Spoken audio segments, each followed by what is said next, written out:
To crime diaries. ఈ వారం మన గెస్ట్ 1991 బ్యాచ్ పోలీస్ ఆఫీసర్. పేరు రాధేష్ మురళి గారు, joint director ACB Telangana.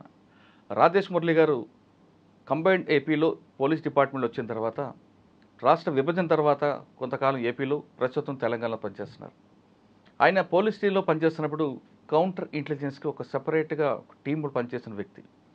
Counter intelligence అంటే హైదరాబాద్ పరిసర ప్రాంతాల్లో ఎక్కడైనా తీవ్రవాదులు అలజడి ఉన్నా ఆ ఇన్ఫర్మేషన్ తీసుకురావడంలో ఆయనకు ఒక మంచి పేరు. ప్రస్తుతం ఆయన పరిచయం చేస్తున్నా, ఆయన డిపార్ట్మెంట్లోకి ఎందుకు రావాలనుకున్నారు, వచ్చిన తర్వాత పరిస్థితులు ఏ విధంగా ఉన్న విషయాన్ని సార్ నుండి తెలుసుకున్నాం. సార్ నమస్తే అండి. నమస్తే. రాధేష్ మురళి గారు 1991 బ్యాచ్ పోలీస్ ఆఫీసర్. ఎస్. 2008-09లో మీరు ఫస్ట్ పరిచయం అయ్యారు. 2006 కుక్కట్పల్లి కేపీహెచ్బి ఇన్స్పెక్టర్. అంతకుముందు మీ పేరు విన్నా, అరవిందరావు గారి టీం అనే ఒకటి కౌంటర్ అంటే నేను అప్పుడు 2006లో ఇంటెలిజెన్స్ నుండి వచ్చాను. అదే అప్పటికి ఒక టీం ఉండేది. ఆ టీంలో మీరు, కేఎస్రావు గారు, ఇంకా చాలామంది ఉన్నారు. వీళ్ళ ఆఫీసర్లు అరవిందరావు గారికి పెట్, అరవిందరావు గారికి నమ్మిన బంట్లని. స్టేట్లో ఎక్కడ చిన్న ఇంటెలిజెన్స్ జరిగినా వీళ్ళకి ఇన్ఫర్మేషన్ వస్తుంది, వీళ్ళు వెళ్ళారు అని పేరు వినేవాడిని, చూడలేదు. కానీ 2006 అనుకుంటా రాధాకృష్ణ గారు తర్వాత మీరు వచ్చి ఛార్జ్ తీసుకున్నారు. కరెక్ట్. పోలీస్ స్టేషన్కి వచ్చిన తర్వాత మీకు అప్పటికే ల్యాండ్ ఆర్డర్ అన్నీ చేసుకొస్తుల్లో మీకు ఒక ఇష్యూలో హెడేక్ వచ్చినప్పుడు, ముఖ్యమంత్రి సంబంధించిన సహాయకుడు సూర్యుడితో ఆ వివాదంలో మీకు వెంటనే జూబ్లీస్ ట్రాన్స్ఫర్ చేయడం, జూబ్లీస్ వెళ్ళిన తర్వాత మంచి పోస్టింగ్ అనుకుంటే అక్కడ కూడా అదే వ్యక్తి ఎదురుపడడం, మీకు మళ్ళీ డిస్టర్బ్ అవ్వడం జరిగింది. ఇదంతా మీకు ఫస్ట్లో అంటే నాన్ ఫోకల్గా ఉన్న మీకు ఫోకల్ తీసుకొచ్చాక ఇది ఒక పెద్ద హెడేక్ లాగా అనిపించిందా, లేదు ఇటువంటి ఛాలెంజ్ని మనం ఫేస్ చేద్దాం ఎప్పటికైనా సరే అని మీరు డిసైడ్ అయ్యారా? వాటితో పాటు అసలు పోలీస్ డిపార్ట్మెంట్లో రావాలని ఎందుకు అనుకున్నారు? అంటే బై ఛాన్సా, బై చాయిసా? ఈ ప్రశ్నలకు సమాధానం చెప్పే ముందు రాధేష్ మురళి గారి కుటుంబ నేపథ్యం ఒకసారి. మాది బేసిక్గా educated family Murali. Mother head మిస్సెస్గా వర్క్ చేశారు. Father was into business. So మా మదర్ పోస్టింగ్స్ని బట్టి ఆమె ఎక్కడెక్కడ పనిచేశారు అక్కడ మేము we happen to move around. But she worked in Peeleru ఒక్క స్టేషన్లోనే ఒక 21 years పనిచేయడం జరిగింది. ఎవరు? మా మదర్ హెడ్ మిస్సెస్గా. సో అక్కడే నేను పుట్టడం జరిగింది. తర్వాత in between she got transfer to Chandragiri. చంద్రగిరిలో నేను అక్కడ స్కూలింగ్ చేశాను ఒక 3 years. ఆ టైంలోనే చంద్రబాబు నాయుడు గారు ఫస్ట్ ఎమ్మెల్యే అవ్వడం జరిగింది. తర్వాత మళ్ళీ బ్యాక్ టు 10th class వచ్చేసరికి పీలేరుకి వచ్చేసాను. అండ్ దెన్ ఆఫ్టర్వర్డ్స్ నేను ఇంటర్మీడియట్ అండ్ డిగ్రీ వచ్చేసరికి మా మేనమామ వాళ్ళ ఇంట్లో ఉండి మదనపల్లిలో చేయడం జరిగింది. Madanapalle BT college. తర్వాత post graduation Tirupati SV university. This is my basic. మొత్తం తిరుపతి చుట్టూ సార్ మీరు? చిత్తూరు జిల్లా అంతా, right from childhood to PG within Chittoor డిస్ట్రిక్టే. కాకపోతే నేను 3 different లైన్స్ తీసుకున్నాను. ఇంటర్మీడియట్ వచ్చేసరికి మ్యాథ్స్, డిగ్రీ వచ్చేసరికి కామర్స్, పోస్ట్ గ్రాడ్యుయేషన్ వచ్చేసరికి English literature. So jack of all master of none అయిపోయింది అన్నట్టు. అంటే MPC, BCom and then English literature. Okay. మరి ఇందువైపు ఎందుకు రావాలొచ్చిందంటే ఏ ప్రొఫెసర్ కాకుండా? అంటే బేసిక్గా నాకు from the beginning teaching side పెద్ద ఇంట్రెస్ట్ ఉండేది కాదు. So we are having one own school also. నాకు ఆ లైన్లో ఇష్టం ఉంటే నేను సూన్ ఆఫ్టర్ పీజీ వెళ్ళి మా స్కూల్ చూసుకునేవాడిని. స్కూల్ అండి? పీలేరులో ఉండేదండి. విద్యానికేతన్ ఒక స్కూల్ ఉండేది. అప్పటికే దాదాపు ఒక 16 years వరకు నడిచింది. సో ఆ టైంకి కరెక్ట్గా నాకు ఉద్యోగం వచ్చే టైంకి మా మదర్ రిటైర్ అయ్యారు. సో మేమిద్దరం వెళ్ళి చూసుకునేవాళ్ళం మా స్కూల్. ఇన్ఫ్యాక్ట్ నాకు టీచింగ్ సైడ్ ఇంట్రెస్ట్ ఉండింటే. సో ఇది కమింగ్ టు దిస్ ప్రొఫెషన్ వచ్చి police profession, it's by chance only I should say. నేను డిగ్రీ చదివేటప్పుడు మదనపల్లిలో మా ఊళ్ళో ఒక డిఎస్ఎన్ రెడ్డి గారని ఒక ఎస్ఐ పనిచేసేవాళ్ళు అన్నట్టు. ఆ డిఎస్ నేను అప్పుడప్పుడు వెకేషన్స్ అప్పుడు వీకెండ్స్ మదనపల్లి నుండి పీలేరు రావడం జరిగేది. ఆ వచ్చిన టైంలో ఆ ఫ్రెండ్స్తో అప్పుడు ఎప్పుడైనా కలిసినప్పుడు ఎక్కడో కూర్చుంటాం అనుకోండి, కూర్చున్నప్పుడు ఆ రోడ్ సైడు ఆ మనిషి కనపడగానే ఆ బుల్లెట్ సౌండ్ డగ్ డగ్ డగ్ డగ్ అని వినగానే అందరూ అక్కడ పరిగెట్టేవాళ్ళు. అరే ఇదేంది ఇట్లా, ఎందుకు అట్లా అని అనిపించింది. అమ్మో సార్ వస్తున్నారు, ఎస్ఐ గారు వస్తున్నారు అని చెప్పి అందరూ భయపడేవాళ్ళు. అరే ఇది దీంట్లో ఇంత అట్రాక్షన్ ఉందా ఈ జాబ్లోని. ఆ జాబ్కి ఫస్ట్ ఎస్ఐ జాబ్కి అట్లా అట్రాక్ట్ అయ్యాను పోలీస్గా. అదర్వైజ్ మా ఫ్యామిలీలో ఎవరు కూడా పోలీస్ జాబ్లో లేరు ఇంతకుముందు. మీకు రోల్ మోడల్ డిఎస్ఎన్ రెడ్డి గారు. అప్పట్లో ఆయన చేసిన పోలీసింగ్ విధానం. ఎక్కడ కూర్చునేవారు మదనపల్లి మీరు? బస్ స్టాండ్ దగ్గర? లేదా టమాటో మార్కెట్ దగ్గర? మదనపల్లి కాదండి, ఈయన పీలేరులో వర్క్ చేసేవాడు. అచ్చా. పీలేరులో యాక్చువల్గా ఒక బజాజ్ స్ట్రీట్ ఉండేది. అవును. ఆ బజాజ్ స్ట్రీట్లో ఆ ఫ్రెండ్స్తో కూర్చుండేవాళ్ళం అన్నట్టు. అచ్చా. సో ఆయన గురించి కథలుగా చెప్పేవాళ్ళు అప్పుడు. చూసిన తర్వాత ఆహా, ఈ జాబ్లో ఇంత అట్రాక్షన్ ఉందా, ఇంత కంట్రోల్ చేయొచ్చా మనము అన్సోషల్ ఎలిమెంట్స్ని, అంతా కూడా అప్పుడే నాకు మైండ్లో పడ్డది అన్నట్టు. సో పోలీస్ అవ్వాలి అన్న కోరిక అప్పుడే మొదలైంది. దాని తర్వాత నేను బేసిక్గా పీజీ అయిన తర్వాత హైదరాబాద్కి వచ్చాను. హైదరాబాద్కి రావడం 90లో బ్యాంక్ పీఓస్ కోచింగ్ తీసుకుందామని వచ్చాను. హిమాయత్ నగర్లో కోచింగ్ తీసుకునేవాడిని. ఆ టైంలో 1991 బ్యాచ్ రిక్రూట్మెంట్ ఎస్ఐస్ పడ్డాము. వెంటనే నేను అప్లై చేసి రాయడం, సెలెక్ట్ అవ్వడం జరిగిందండి. సో దాంట్లో ఏంటంటే ఫస్ట్ నేను యాక్చువల్గా కర్నూలులో అపియర్ అయ్యాను. ట్రైనింగ్ అయిన తర్వాత కర్నూలు రేంజ్కి వెళ్ళారా? లేదు, కర్నూలు రేంజ్కి ఫస్ట్ అపియర్ అయ్యాను ఫిజికల్ టెస్ట్.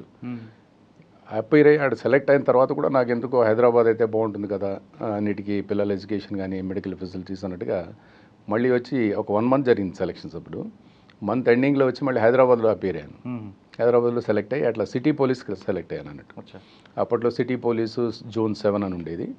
ఆ ఫ్రీ జోన్లో anybody can appear and get selected అన్నట్టు. అట్లా హైదరాబాద్ సిటీ పోలీస్కి రావడం జరిగింది. అంటే అప్పటికే మ్యారేజ్ అయిందంటే మీకు?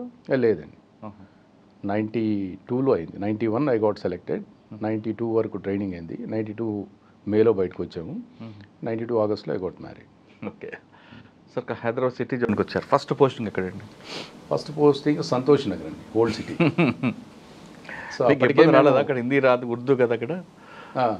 అంటే నాకు హిందీ పరంగా కొంచెం ఒక లిటిల్ అడ్వాంటేజ్ ఉంది. అంటే మా brother is into services, navy కమాండర్గా రిటైర్ అయ్యారు. సో చిన్నప్పటి నుండి ఆయన వచ్చినప్పుడంతా కొంచెం హిందీ పాటలు వినడము. నేను హిందీ మధ్యమ పాస్ అయ్యాను స్కూలింగ్లో. ఓకే. సో అట్లా హిందీ కొంచెం అడ్వాంటేజ్ ఉంది మొదటి నుండి నాకు, ఈజీ టు లర్న్ అన్నట్టు. కాకపోతే హైదరాబాద్ ఉర్దూ కొంచెం డిఫరెంట్గా ఉండేది. రావడం ఓల్డ్ సిటీలో పడ్డాము. సో ఆ లాంగ్వేజ్ తొందరగా వచ్చేసింది అన్నట్టు. సార్ ఫస్ట్ పోస్టింగ్లో మీకు మెయిన్ ఛాలెంజ్ ఏమొచ్చిందండి? ఫస్ట్ పోస్టింగ్లో నాకు అంటే ఇప్పుడు ఆ ఇన్సిడెంట్ తలుచుకుంటే నిజంగా రిడిక్యులస్ అనిపిస్తుంది. అప్పట్లో ఆ వేడిలో అట్లా చేసామన్నట్టు. జనరల్గా అప్పుడు మాకు అనురాగ్ శర్మ గారు డీసీపీ గారు సౌత్ జోన్లో సార్ ఒక ఇన్స్ట్రక్షన్ ఇవ్వడం జరిగింది. ఏంటంటే అప్పుడు ఈ పొలిటికల్ మీటింగ్స్ అప్పుడు ఎంబీటీ అనే ఒక పార్టీ ఉంది కదా, అమానుల్లా ఖాన్ గారు, అప్పుడు ఎమ్మెల్యే గారు. ఆయన అప్పటికే 15 years ఎమ్మెల్యే ఆయన. సో ఆయన లేట్ అవర్స్లో మీటింగ్ పెట్టేవాళ్ళు, midnight 2కు 3 వరకు కూడా అయ్యేవాళ్ళు. సో డీసీపీ గారు ఒక ఆర్డర్ ఇచ్చారంట అప్పట్లో. సో 12 తర్వాత ఎటువంటి సౌండ్ పొల్యూషన్ ఉండకూడదు అని ఒక ఆర్డర్ ఇచ్చాడు. ఆ ఆర్డర్ చూసి నేను ఇంకా పక్కా ఇంప్లిమెంట్ చేసేయాలనేసి నా నైట్ డ్యూటీలో 2 గంటలకు కూడా మైక్ మోగుతా ఉన్నది, ఆయన మాట్లాడుతున్నారు. మీటింగ్ అయిపోయిన వెంటనే వెళ్ళేసరికి మీటింగ్ కంక్లూడ్ అయింది. నేను వెళ్ళి ఏం చేశాను, ఆ పుంగిలు అంటారు కదా మైక్స్, అవన్నీ తీసుకొచ్చేసాను పోలీసుని. తీసుకొచ్చేసి కేసు రిజిస్టర్ చేయాలని చెప్పి అతన్ని ఎవరైతే మైక్లో సప్లై చేశాడో అతని మీద కేసు రిజిస్టర్ చేయాలని పెట్టాను. వెంటనే అమానుల్లా ఖాన్ అప్పుడున్న ఎమ్మెల్యే గారు వాళ్ళ అబ్బాయిని పంపించాడు, డాక్టర్ ఖయూమ్ ఖాన్ అని. అవి తీసుకొచ్చే వెంటనే ఆయన ఒక 10 మందిని వేసుకొని పోలీస్ స్టేషన్కి వచ్చాడు. నేను I did not allow him to take those material అన్నట్టు. ఎంత ఆయన అడిగినా కూడా ఇవ్వకపోయేసరికి మళ్ళీ వెంటనే ఆయన వెళ్ళిపోయాడు. Within no time Amanullah Khan గారు ఒక 200 మంది 300 మంది వేసుకొని పోలీస్ స్టేషన్కి వచ్చారు. midnight 2-3 అవుతుంది. ఆ టైంలో నేను కూడా అప్పుడు చాలా ఫర్మ్గా అవన్నీ ఆ మెటీరియల్ సీజన్ మెటీరియల్ అంతా తీసుకెళ్ళి లాకప్లో పెట్టాను.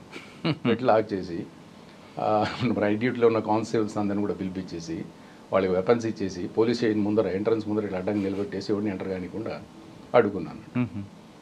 ఆయన నాతో గొడవ పెట్టుకున్నాడు, అరుస్తున్నాడు పెద్దగా. నేను అప్పట్లో నాకు తెలియదు, అప్పుడప్పుడే కొత్తగా తిట్లు నేర్చుకుంటున్నాను. పోలీస్ డిపార్ట్మెంట్ అసలు తిట్లు తెలియదు అప్పుడు. నేను అనడం జరిగింది. ఆయన స్టన్ అయిపోయాడు. అంటే దాని మీనింగ్ తెలియక అప్పుడప్పుడే నేర్చుకుంటాను. అంటే ఇప్పుడు తలుచుకుంటే ఆ ఇన్సిడెంట్ నాకు ఒక రకంగా నవ్వు వస్తుంది, ఎంత తప్పు చేసాం అప్పట్లో అన్నట్టు. సో తెలియక అనేసాం. అంటే ఆయన ఇంకా పెద్దగా రచ్చ చేసి ఇంకా నైట్ డ్యూటీ అప్పుడు కంచన్బాగ్ ఇన్స్పెక్టర్ నైట్ డ్యూటీ ఉండేవాళ్ళు, సీనియర్ ఏసీపీ ఆయన వచ్చేసారు. ఆయన వచ్చేసి ఈ demanded me to say sorry to him. నేను ఒప్పుకోలేదు, నేను చెప్పలేదు. చాలాసేపు ఒక 2-3 hours ధర్నా చేశారు. చేసిన తర్వాత కూడా నేను చెప్పలేదు. ఆయనే ఏసీపీ గారే my behalf he said sorry to him. వెంటనే డీసీపీ గారు మాట్లాడారు ఫోన్లో.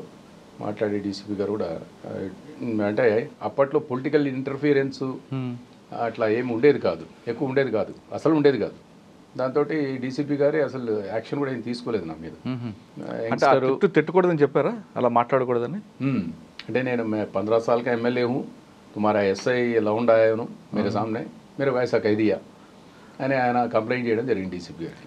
డీసీపీ గారు తప్పు ఇటువంటి వర్డ్స్ వాడకూడదని చెప్పారా మీకు అప్పుడు? చెప్పారు. తర్వాత నేను ఎప్పుడు చేయలేదనుకుంటా.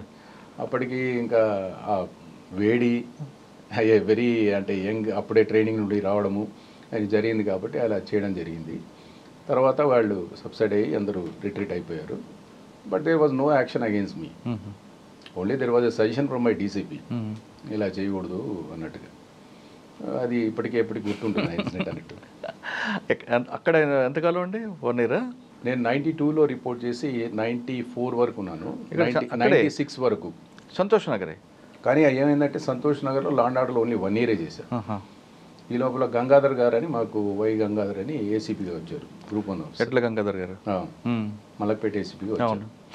ఆయన he wanted to form a crime party, ACP crime party. So అప్పుడు నన్ను క్రైమ్ పార్టీ ఎస్ఐగా తీసుకున్నారు. సో ఓన్లీ 1 year యూనిఫామ్ వేసుకున్నాను, 92 to 93. సో 93 నుండి 96 వరకు ACP crime party, no uniform, divisional crime party అన్నట్టు.